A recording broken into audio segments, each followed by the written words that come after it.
తెలంగాణలో రాజకీయాలు ఆసక్తికరంగా మారుతున్నాయి. 2.5 ఏళ్ల పాలన పూర్తి చేసిన సీఎం రేవంత్ కొత్త వ్యూహాలు అమలు చేస్తున్నారు. త్వరలోనే జరిగే గ్రేటర్ ఎన్నికలపైన ప్రత్యేకంగా ఫోకస్ చేశారు. ఇదే సమయంలో కేబినెట్ విస్తరణపైన చర్చ జరుగుతోంది. నేరుగా హైకమాండ్ను కలిసి మంత్రి పదవి కోసం నేతలు లాబియింగ్ చేస్తున్నారు. ఈ సమయంలోనే విజయశాంతి ఢిల్లీ కేంద్రంగా కీలక మంత్రాంగం సాగిస్తున్నారు. పార్టీలో చోటు చేసుకుంటున్న పరిణామాల వేళ రాములమ్మ అడుగులు పార్టీలో కొత్త చర్చకు కారణమవుతున్నాయి.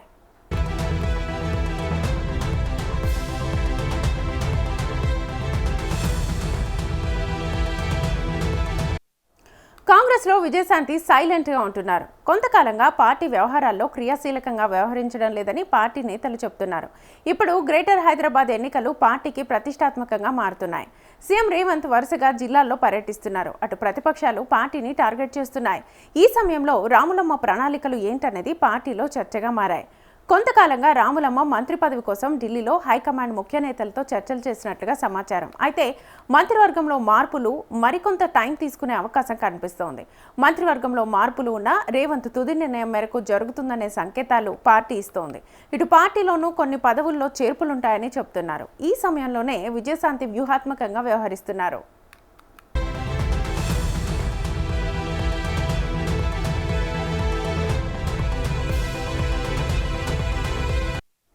కాంగ్రెస్ అధినాయకత్వంతో ఈ మధ్యకాలంలో విజయశాంతి తరచూ భేటీ అవుతున్నారు. రాష్ట్రంలో పార్టీ వ్యవహారాలపైన చర్చిస్తున్నట్లుగా సమాచారం.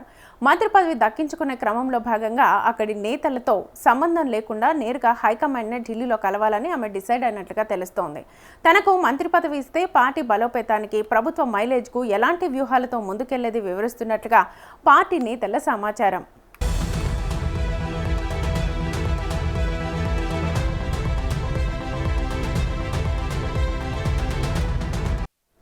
గతంలో ఎవరూ ఊహించని విధంగా ఎమ్మెల్సీ పదవిని సొంతం చేసుకున్న రాములమ్మ అదే తరహా మంత్రాంగం వ్యూహాలతో మంత్రి పదవిని కూడా సాధించుకునేందుకు వేగంగా ముందుకెళ్తున్నారు.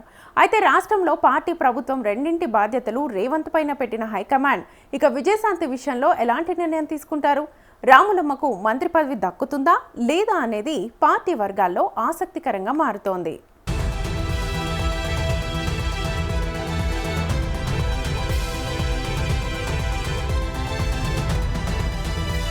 ఇక మరోవైపు ఈ నెల 18న తెలంగాణ కేబినెట్ భేటీ జరగనున్నట్లుగా సమాచారం. ముఖ్యమంత్రి రేవంత్ రెడ్డి అధ్యక్షతన సచివాలయంలో మధ్యాహ్నం 3 గంటలకు మంత్రిమండలి సమావేశం జరగనున్నట్టుగా తెలుస్తోంది. మెట్రో టేక్ ఓవర్పై సందిగ్ధత ఏర్పడడంతో నెక్స్ట్ ఏం చేయాలన్న అంశంతో పాటు రాష్ట్రంలో నెలకొన్న తాజా పరిణామాలపై ప్రభుత్వం మంత్రివర్గంతో చర్చించి నిర్ణయం తీసుకోనుంది. వ్యవసాయం, సాగునీటి ప్రాజెక్టులతో పాటు పలు కీలక అంశాలపై కీలక నిర్ణయాలు తీసుకునే అవకాశం ఉంది.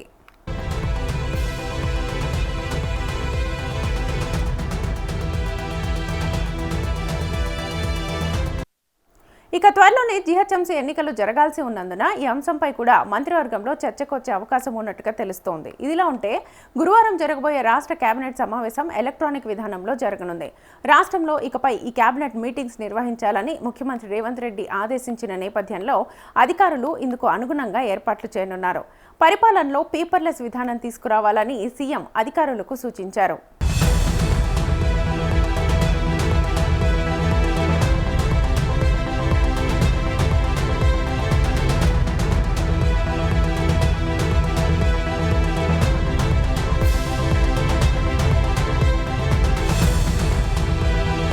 రైట్, ఇదే అంశానికి సంబంధించి ఫుల్ డీటెయిల్స్ మా ప్రతినిధి ప్రభాకర్ అడిగి తెలుసుకుందాం. ప్రభాకర్. శ్వేత, తెలంగాణలో రాజకీయాలు ఆసక్తికరంగా మారుతున్నాయని చెప్పుకోవచ్చు. శ్వేత, 2.5 ఏండ్ల పాలన పూర్తి చేసినటువంటి ముఖ్యమంత్రి రేవంత్ రెడ్డి కొత్త వ్యూహాలు అమలు చేస్తున్నట్టుగా తెలుస్తోంది. అయితే త్వరలో జరిగే ఏదైతే గ్రేటర్ ఎన్నికలు ఉన్నాయో దాంట్లో ప్రత్యేక ఫోకస్ పెట్టినట్టుగా తెలుస్తా ఉంది. అయితే ఈ సమయంలోనే కేబినెట్ విస్తరణ పైన కూడా చర్చ జరుగుతా ఉంది. నేరుగా హైకమాండ్ ను కలిసి మంత్రి పదవుల కోసం నేతలు లాబింగ్ చూస్తా ఉన్నాం మనం. ఈ సమయంలోనే విజయశాంతి కూడా ఢిల్లీ కేంద్రంగా కీలక భేటీలు చేస్తున్నట్టుగా తెలుస్తా ఉంది. పార్టీలో చోటు చేసుకున్నటువంటి పరిణామాల వేళ రాములమ్మ ఏదైతే పార్టీలో అడుగులకు సంబంధించి కొత్త చర్చకు దారితీస్తుందని చెప్పుకోవచ్చు.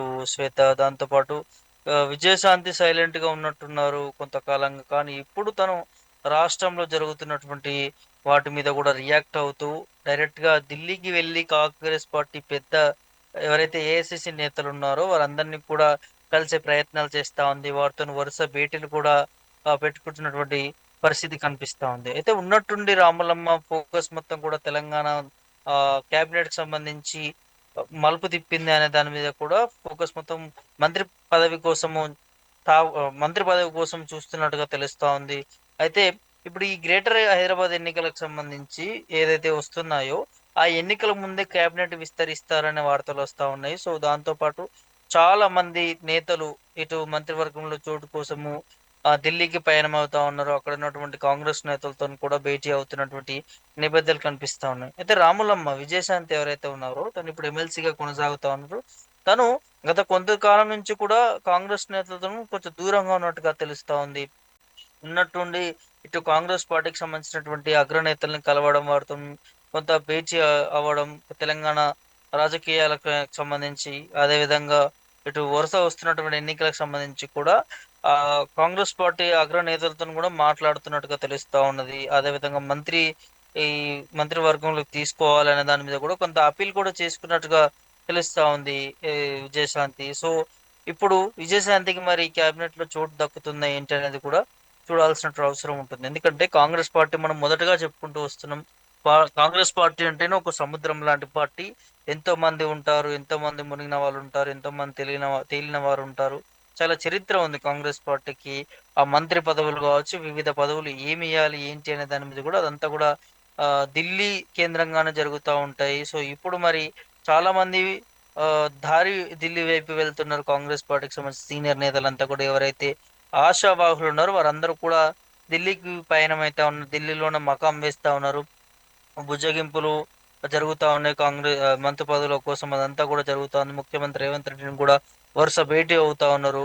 చాలా వరకి కూడా మాకు మంత్రి పదవి ఇవ్వాలంటూ కూడా దాని మీద కూడా డైరెక్ట్‌గా బహిరంగంగానే బహిరంగ వేదికలుగానే ప్రశ్నిస్తున్న పరిస్థితులు కనిపించాయి. సో, ఇదంతా చూస్తా ఉంటే మరి ఉన్నటువంటి 3 స్థానాలకు సంబంధించి దాదాపు 3 స్థానాలు ఉన్నట్టుగా తెలుస్తా ఉంది. 3 స్థానాలకు సంబంధించి మరి ఎవరికి ఆ శాఖలు కేటాయిస్తారు? ఎవరిని మంత్రివర్గంలోకి తీసుకుంటారనే చర్చనైతే నడుస్తా ఉంది. అయితే ఇప్పుడు విజయశాంతి తరచూ భేటీ అవుతా ఉన్నారు కాంగ్రెస్ పార్టీ నాయకులంతా. అదేవిధంగా రాష్ట్రంలో పార్టీ వ్యవహారాలపైన చర్చిస్తున్నట్లుగా తెలుస్తా ఉంది. తను మంత్రి పదవి దక్కించుకునే క్రమంలో కూడా ఇక్కడ స్థానిక నేతలతోని సంబంధం లేకుండా నేరుగా హైకమాండ్‌ని ఢిల్లీలోని కలవడం, ఆమె చేస్తున్నటువంటి అంతా కూడా ఇప్పుడు చర్చ నడుస్తా ఉంది తెలంగాణలో. ఎవరికి మంత్రి పదవి ఇస్తారు ఏంటి అనే దాని మీద కూడా ఇప్పుడు డైరెక్ట్‌గా తను ఇన్వాల్వ్ అవ్వడం, అగ్రనేతలను కలవడం, మంత్రి పదవి కోసం తను చేస్తున్నటువంటి ప్రయత్నాలు కావచ్చు, అదంతా కూడా విజయశాంతికి ఇస్తారా అనే దాని మీద కూడా చర్చ నడుస్తుంది. ఎందుకంటే ఈ మంత్రివర్గంలో మంత్రి స్థానంలో చాలా వరకి ఈ వుమెన్ కోటాకు సంబంధించి ఇప్పటికే గతంలో చూసాము బీఆర్ఎస్ ప్రభుత్వం ఉన్నప్పుడు చాలా తక్కువ ఉన్నది, వారికి రిజర్వేషన్ ఉన్నప్పటికీ కూడా ఇప్పుడు ముఖ్యమంత్రి రేవంత్ రెడ్డి వచ్చిన తర్వాత కూడా డైరెక్ట్‌గా ఇద్దరిని తీసుకోవడం జరిగింది. ఇంకొకరిని ఆహ్, వుమెన్ కార్డ్‌తోని తీసుకుంటే పార్టీకి, ప్రభుత్వానికి కొంత సానుకూలంగా ఉంటుంది అనే దాని మీద కూడా ముఖ్యమంత్రి రేవంత్ రెడ్డి ఆలోచిస్తున్నట్టుగా తెలుస్తా ఉంది శ్వేత. దాంతో పాటు మరోవైపు ఈ నెల 18న తెలంగాణ కేబినెట్ భేటీ జరుగుతున్నట్లు కొంత సమాచారం అంతా ఉంది. ముఖ్యమంత్రి రేవంత్ రెడ్డి అధ్యక్షతన సచివాలయంలో మధ్యాహ్నం 3 గంటలకి మంత్రి మండలి సమావేశం జరగనున్నట్లు తెలుస్తా ఉంది.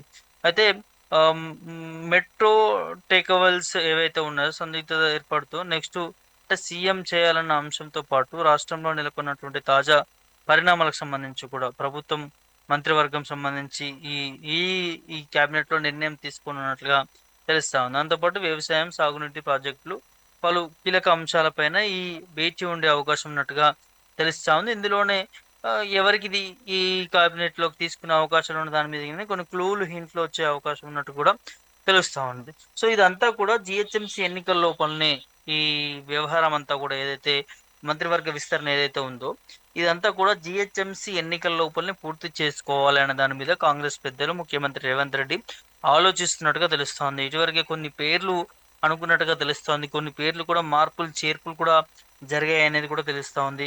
దాంతో పాటు గతంలో కొంతమంది శాఖలకు సంబంధించి కూడా మంత్రులు వ్యవహరిస్తున్నటువంటి తీరుపైన కూడా ముఖ్యమంత్రి రేవంత్ రెడ్డి అసంతృప్తిగా ఉన్నట్టుగా తెలుస్తా ఉంది. వారికి ఆ శాఖలు బదిలీ చేసే అవకాశం ఉన్నట్లా కూడా కొంత ప్రచారం సాగుతా ఉంది. కొంతమంది మంత్రి పదవులు పోతాయి. కొత్త వారికి ఆ, స్థానం కల్పిస్తారు, వారికి వేరే బాధ్యతలు అప్పగిస్తుంది పార్టీ అనే దాని మీద కూడా వివిధ రకాలుగా చర్చలు వినిపిస్తా ఉన్నాయి. చూడాలి మరి ఎవరిని మంత్రి స్థానంలోకి తీసుకుంటారు. ఆ, చాలా మంది ఆశావాళ్ళు మాత్రం ఎదురు చూస్తా ఉన్నారు, మాకంటే మాకు అన్నట్టు కూడా వారి వారి నియోజకవర్గంలో కూడా వారి పట్టు, ఆ, వారికి ఉన్నటువంటి పట్టును, వారికి ఉన్నటువంటి ఆ, ప్రాధాన్యత అంతా కూడా చూపించుకుంటున్నారు ప్రభుత్వం ముందు అదంతా కూడా.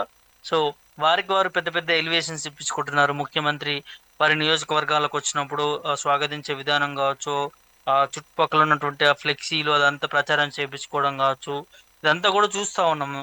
రీసెంట్ గా ఇటీవల రాజగోపాల్ రెడ్డి కూడా అనేక సందర్భాల్లో ముఖ్యమంత్రి రేవంత్ రెడ్డిని సవాల్ చేస్తూ కూడా తను చేసిన మాటలు కూడా మనం చూసాము. మంత్రి పదవి ఇవ్వకపోతే ఎలా తెచ్చుకోవాలో మాకు తెలుసు, సీఎం ఎలా అవ్వాలో కూడా తెలుసు అన్నట్టుగా తను బహిరంగ వేదికల మీదనే తను మాట్లాడడం. దాంతో పాటు గతంలో బీజేపీ పార్టీలో ఉండి కాంగ్రెస్ పార్టీలకు వచ్చినప్పుడు కాంగ్రెస్ పార్టీ పెద్దలు హామీ ఇచ్చారు, ఆ హామీ మర్చిపోవద్దు, మంత్రి స్థానంలోకి చోటిస్తామని చెప్పారనే దాని మీద కూడా పదే పదే గుర్తు చేస్తా ఉన్నారు. మన రీసెంట్ గా ఉప్పల్ సభలో కూడా కొంతమంది ఈ వర్గానికి మంత్రి పదవి ఇవ్వాలనే దాని మీద ప్లకార్డులు పట్టుకొని కూడా నిరసన తెలిపినటువంటి పరిస్థితి కనిపించింది.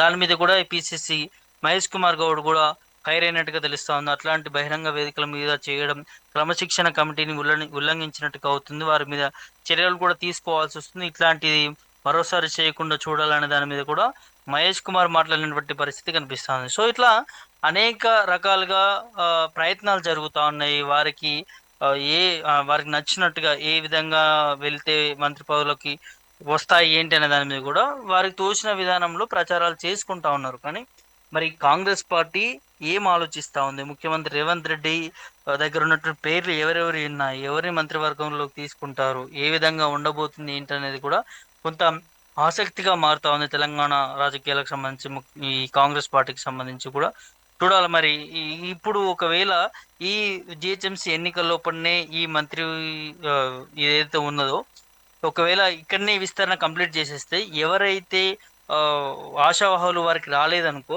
వారు ఖచ్చితంగా పార్టీ మారే అవకాశాలు ఉంటాయి.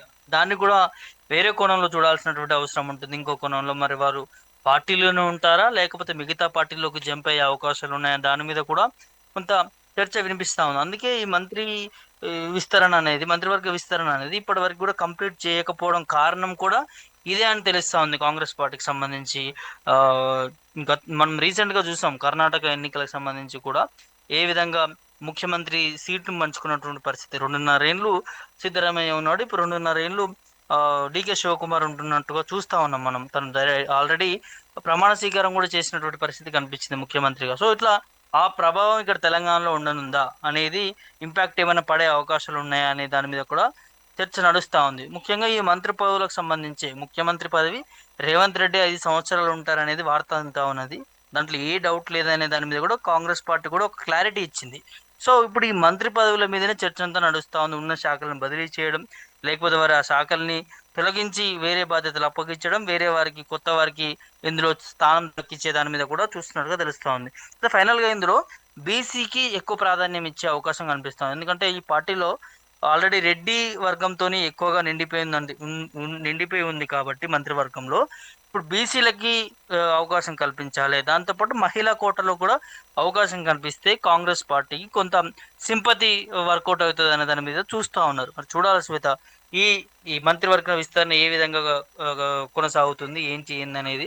ఆశావాహులు ఈ ప్రయత్నాలు ఫలిస్తాయా, విఫలమవుతాయా ఏంటి అనేది కూడా ఈ జిహెచ్ఎంసీ ఎన్నికల లోపల ఆల్మోస్ట్ ఈ మంత్ లోపలనే తెలిసిపోయే అవకాశం ఉన్నట్టుగా తెలుస్తుంది Shweta. Right Prabhakar, thank you.